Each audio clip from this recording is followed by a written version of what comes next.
नमस्कार, मैं हूं अंकुर और आप देख रहे हैं सत्य हिंदी का न्यूज बुलेटिन। एक नजर अब तक की सुर्खियों पर।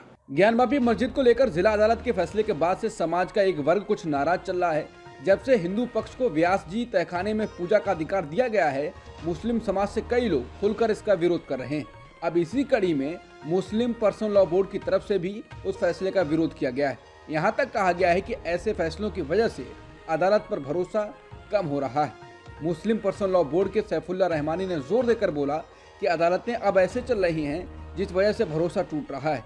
कोर्ट ने जो बाकाया पेश किया वो दुख देता है। रहमानी ने अपने बयान में यहाँ तक कह दिया कि अगर जबरन कब्जा किया जाता तो क्या इतने मंदिर मौजूद होते। इलाहाबाद हाईकोर्ट से ज्ञानवापी मस्जिद कमेटी को निराशा हाथ लगी है। इसने वाराणसी अदालत के आदेश पर रोक लगाने से इनकार कर दिया है। वाराणसी अदालत ने हिंदू भक्तों को ज्ञानवापी मस्जिद परिसर के सीलबंद तहखाने के अंदर पूजा करने की अनुमति दी थी। जस्टिस रोहित रंजन अग्रवाल की एकल पीठ ने महाधिवक्ता को ज्ञानवापी मस्जिद परिसर के भीतर और बाहर कानून व्यवस्था बनाए रखने का आदेश दिया। मामले की अगली सुनवाई 6 फरवरी को होगी। संसद में कांग्रेस अध्यक्ष मल्लिकार्जुन खड़गे ने कहा कि बीजेपी के एक मुख्यमंत्री कहते हैं ब्राह्मण, क्षत्रिय और वैश्य की सेवा करना शूद्र का कर्तव्य है। इस देश का जो मुख्यमंत्री ऐसा भाषा बोलता हो उसे हटा देना चाहिए। खड़गे ने जैसे ही ये बोला, राज्यसभा की सभापति जगदीप धनखड़ ने उन्हें रोका और कहा ये रिकॉर्ड में नहीं जाएगा। इसके बाद थोड़ी बहस हुई। फिर खड़गे ने कहा कि जब कोई ऐसे बोलता है तो दर्द होता है। उन्होंने कहा कि जब 75 साल संविधान लागू होने के बाद भी किसी की ऐसी मानसिकता है तो शूद्र लोग कैसे आगे बढ़ेंगे।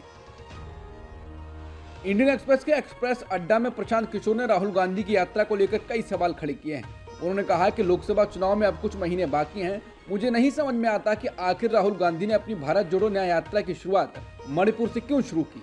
उन्होंने कहा कि मुझे इस यात्रा में कोई पहलू समझ में नहीं आता है। उन्होंने कहा यह यात्रा ऐसे वक्त शुरू की गई है जिस वक्त उन्हें केंद्र में बिंदु पर होना चाहिए जहां राजनीति होती है, लेकिन राहुल गांधी पूर्वोत्तर में यात्रा करने में व्यस्त हैं।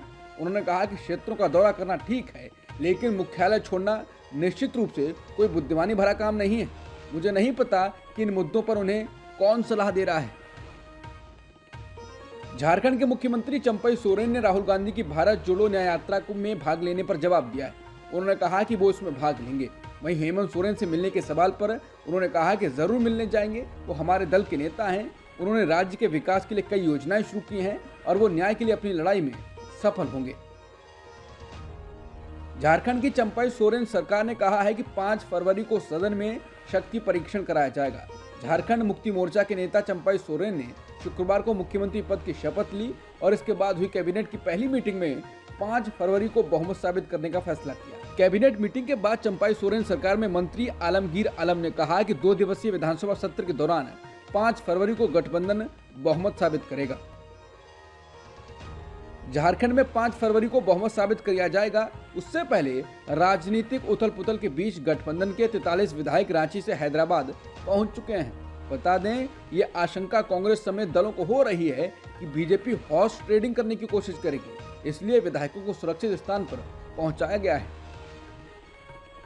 ममता बनर्जी ने हेमंत सोरेन की गिरफ्तारी की निंदा की है। साथ ही ये भी कहा है कि झारखंड के लोग इसका जबरदस्त जवाब देंगे। उन्होंने कहा कि भाजपा समर्थित केंद्रीय एजेंसियों ने बदले की कार्रवाई से एक लोकप्रिय सरकार को कमजोर करने की योजनाबद्ध साजिश की है। ये कहते हुए कि सोरेन एक करीबी दोस्त थे, बनर्जी ने उनके पक्ष में खड़े रहने की प्रतिज्ञा ली। जेएमएम उपाध्यक्ष चंपई सोरेन आखिरकार झारखंड के नए मुख्यमंत्री बन गए हैं। उन्होंने रांची के राजभवन में झारखंड के मुख्यमंत्री पद की शपथ ली। मुख्यमंत्री के साथ ही राजद के सत्यानंद भोक्ता, कांग्रेस के आलमगीर आलम सहित कई अन्य मंत्रियों ने शपथ ली है। झारखंड के राज्यपाल सीपी राधाकृष्णन ने उन्हें शपथ दिलाई।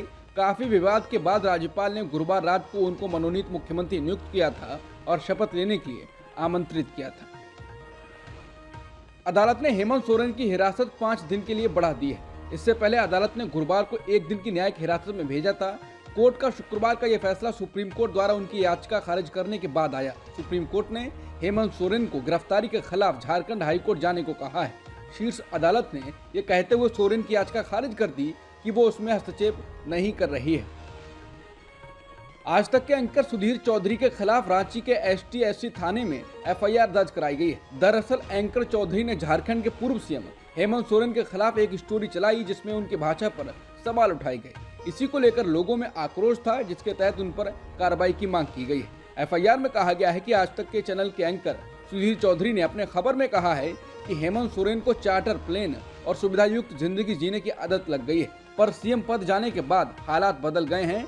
अब उन्हें जंगल में आदिवासी की तरह रहना पड़ेगा, जैसे वो 30-40 साल पहले रहा करते थे। उनके लिए काफी मुश्किल होगा। जिसके बाद कहा गया है कि लगता है कि सुधीर चौधरी जातीय विद्वेष में ग्रसित एक व्यक्ति हैं, जिनकी नजर में आदिवासियों का मतलब पिछड़ापन और जंगली होता है। उनके इस अभद्र टिप्पणी से आदिवासी समाज आहत बताए क्या। अखिलेश यादव ने कहा है कि सूत्रों के हवाले से पता चला है कि भाजपा उत्तर प्रदेश में अपने सभी वर्तमान सांसदों का टिकट काटने जा रही है, सिवाय एक को छोड़कर। लेकिन सुनने में आया है वो भी अपनी सीट बदल रहे हैं या फिर किसी सुदूर प्रदेश में एक अतिरिक्त सुरक्षित सीट ढूंढ रहे हैं। अखिलेश ने कहा कि इसीलिए भाजपा उत्तर प्रदेश में लोकसभा चुनाव 2024 के लिए अपने प्रत्याशियों के नाम की घोषणा करने की स्थिति में नहीं है, क्योंकि उनके वर्तमान सांसदों ने अपनी जेबें भरने के अलावा कोई भी काम नहीं किया है। इसी वजह से जनता में भाजपा और भाजपाई सांसदों के खिलाफ बहुत गुस्सा है। इन विपरीत हालातों को देखते हुए भाजपा में नए प्रत्याशियों की खोज जारी है, लेकिन कोई भी हारने के लिए नहीं लड़ना चाहता है।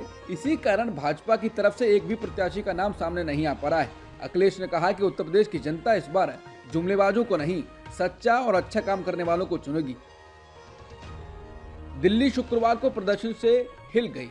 आम आदमी पार्टी ने चंडीगढ़ मेयर चुनाव में गड़बड़ी का आरोप लगाते हुए प्रदर्शन किया, तो बीजेपी ने केजरीवाल सरकार पर भ्रष्टाचार का आरोप लगाते हुए प्रदर्शन किया। भाजपा कार्यकर्ता शुक्रवार सुबह पुलिस से भिड़ गए और मुख्यालय में प्रवेश करने के लिए बैरिकेड तोड़ दिए। इधर आप ने आरोप लगाया है कि उसके हजारों कार्यकर्ताओं को हिरासत में लिया गया और उसके कई विधायकों और पार्षदों को विरोध प्रदर्शन से पहले नजरबंद कर दिया गया। दिल्ली के मुख्यमंत्री अरविंद केजरीवाल और पंजाब के मुख्यमंत्री भगवंत मान का भाग लेने के लिए नई दिल्ली में आप मुख्यालय पहुंचे। कांग्रेस के राष्ट्रीय अध्यक्ष मल्लिकार्जुन खड़गे ने शुक्रवार को राज्यसभा में बिहार और झारखंड में हुए हालिया राजनीतिक घटनाक्रम को लेकर सख्त टिप्पणी की। उन्होंने कहा है कि लोकतंत्र की धज्जियां उड़ाई जा रही हैं, जो बेहद शर्मनाक है। उन्होंने कहा कि जब झारखंड के मुख्यमंत्री ने इस्तीफा दिया तो उन्होंने नए मुख्यमंत्री के नाम समेत सपोर्टर्स की लिस्ट दी। वैसे तो लिस्ट देने के बाद तुरंत बुलाकर वोट ऑफ कॉन्फिडेंस लिया जाता है, लेकिन इस केस में वोट ऑफ कॉन्फिडेंस लेने के लिए 10 दिन का समय दिया गया है। वहीं दूसरी तरफ जब नीतीश कुमार जी ने इस्तीफा दिया तो उधर उनको तुरंत शपथ ग्रहण करा दिया गया। ये लोकतंत्र की धज्जियां उड़ाई जा रही हैं, जो बेहद शर्मनाक है। उन्होंने बिहार में राज्यपाल द्वारा दिखाई गई जल्दी और झारखंड में हुई देरी पर गंभीर सवाल उठाया है। दिल्ली के मुख्यमंत्री अरविंद केजरीवाल शुक्रवार को ईडी के सामने पेश नहीं होंगे। उन्होंने केंद्रीय एजेंसी के 5वें समन को भी अनदेखा करने का फैसला किया है। इससे पहले वो 4 समन पर भी पेश नहीं हुए हैं। केजरीवाल ईडी की कार्रवाई को अवैध बताते रहे हैं। 5वें समन पर आम आदमी पार्टी ने आरोप लगाया है कि बार बार समन उन्हें गिरफ्तार करने का प्रयास है। आरबीआई ने पेटीएम के पेमेंट्स बैंक पर 29 फरवरी 2024 से नए कस्टमर को जोड़ने पर रोक लगा दी है। इसको लेकर कांग्रेस नेता राहुल गांधी ने मोदी सरकार पर निशाना साधा है। उन्होंने कहा कि जनता की मेहनत की कमाई लूटकर बनी कंपनियों को राजनीतिक संरक्षण ने बचा रखा है। राहुल गांधी ने ट्वीट कर कहा कि संस्थाओं की आज़ादी को खत्म कर सरकार कैसे देश को बर्बादी की राह पर ले आई है। पेटीएम फ्रॉड इसका सबसे बड़ा उदाहरण है। प्रधानमंत्री की तस्वीर के साथ अखबारों में फुल पेज विज्ञापन देने वाली पेटीएम के फ्रॉड पर सेबी और आरबीआई जैसे नियामक संस्थान मूक दर्शक बने रहे हैं। कांग्रेस नेता ने कहा कि जनता की मेहनत की कमाई लूटकर बड़ी बड़ी बहुत सी कंपनियों को ऐसे ही राजनीतिकरण संरक्षण ने बचा रखा है। नियामक संस्थानों का पतन जनता के साथ लूट की गारंटी है। लोकसभा चुनाव 2024 से पहले कांग्रेस नेता आचार्य प्रमोद कृष्णम ने पीएम मोदी से मुलाकात की है। पीएम मोदी से मुलाकात के बाद से ही कांग्रेस नेता आचार्य प्रमोद कृष्णम लगातार सोशल मीडिया प्लेटफॉर्म एक्स पर ट्रेंड कर रहे हैं और उनके कई बयान वायरल हो रहे हैं। इस बीच प्रमोद कृष्णम ने एक खबर को रीट्वीट किया है, जिसमें कहा गया है कि लोकसभा चुनाव 2024 से पहले कांग्रेस नेता आचार्य प्रमोद कृष्णम की पीएम मोदी से मुलाकात ने सियासी हलचल बढ़ा दी है। इसको रीट्वीट कर प्रमोद कृष्णम ने लिखा है, तूफान भी आएगा। अंतरिम बजट 2024 पर बेंगलुरु से कांग्रेस सांसद डीके सुरेश ने कहा, यह चुनावी बजट है। अंतरिम बजट में सिर्फ नाम बदले गए हैं। उन्होंने योजनाओं के कुछ संस्कृत नाम और हिंदी नाम पेश किए हैं। उन्होंने कहा कि केंद्र दक्षिण भारतीय राज्यों को जीएसटी और प्रत्यक्ष करों का हिस्सा सही तरीके से नहीं दे रहा है। दक्षिण भारतीय राज्यों को अन्याय का सामना करना पड़ रहा है। दक्षिणी राज्यों से एकत्र धन उत्तर भारतीय राज्यों को दिया जा रहा है। अगर ऐसा ही चलता रहा तो हम एक अलग देश की मांग करने के लिए मजबूर होंगे। केंद्र को हमसे 4 लाख करोड़ रुपए से ज्यादा मिल रहे हैं और बदले में हमें जो मिल रहा है वो नगण्य है। हमें इस पर सवाल उठाना होगा। अगर इसे ठीक नहीं किया गया तो सभी दक्षिणी राज्यों को एक अलग राष्ट्र की मांग के लिए अपनी आवाज उठानी होगी। तमिल सुपरस्टार थलापति विजय ने शुक्रवार को राजनीति में कदम रख दिया है। उन्होंने अपनी राजनीतिक पार्टी का नाम भी अनाउंस कर दिया है। उन्होंने अपनी पार्टी का नाम तमिलगा वेट्री कजम रखा है। विजय ने बयान जारी किया है कि हम 2024 का चुनाव नहीं लड़ने जा रहे हैं और हम किसी पार्टी का समर्थन करने नहीं जा रहे हैं। हमने ये निर्णय सामान्य और कार्यकारी परिषद की बैठक के लिए किया है। लेखक और मानवाधिकार कार्यकर्ता हर्ष मंदर के एनजीओ अमन बिरादरी के खिलाफ सीबीआई ने फॉरेन कंट्रीब्यूशन रेगुलेशन एक्ट के प्रावधानों के उल्लंघन के आरोप में केस दर्ज किया है। सीबीआई ने शुक्रवार को हर्ष मंदर के एनजीओ अमन बिरादरी से जुड़ी जगहों की तलाशी ली। हर्ष मंदर यूपीए सरकार के दिनों में सोनिया गांधी के नेतृत्व वाली नेशनल एडवाइजरी काउंसिल के मेंबर रहे थे। मॉडल पूनम पांडे का कैंसर से निधन हो गया है। पूनम पांडे के परिवार वालों की ओर से यह जानकारी उनके इंस्टाग्राम हैंडल पर दी गई है। मीडिया रिपोर्टों के अनुसार पूनम पांडे सर्वाइकल कैंसर से पीड़ित थी। अब तक की सुर्खियों में इतना ही। बाकी खबरों के लिए बने रहिए सत्यहिंदी.com के साथ।